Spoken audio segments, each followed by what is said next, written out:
The US president has once again taken aim at his Ukrainian counterpart Volodymyr Zelenskyy, this time accusing him of harming the peace process and prolonging what he described as a killing field. In a post on Truth Social, Donald Trump said the Ukrainian president has no cards to play after Zelenskyy rejected the suggestion that his country would need to recognize Russian occupation of Crimea in order to end the war.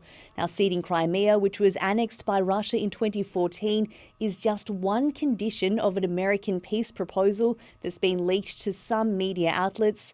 The US proposal reportedly also includes freezing current territorial lines and ruling out future Ukrainian membership of NATO.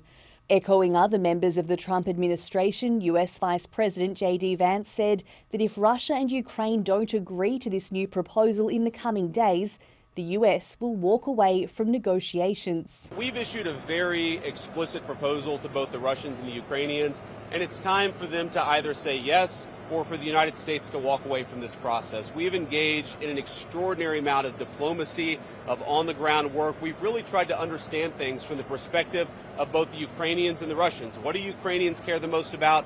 What do the Russians care the most about? And I think that we've put together a very fair proposal. Planned ceasefire talks between US, Ukrainian and European foreign ministers were downgraded after the top US officials pulled out at the last minute. The Ukrainian delegation said, however, the meeting was still a success and productive.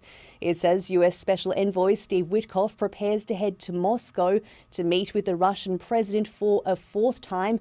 That's adding to growing concerns in Europe that America is becoming increasingly sympathetic to Russia.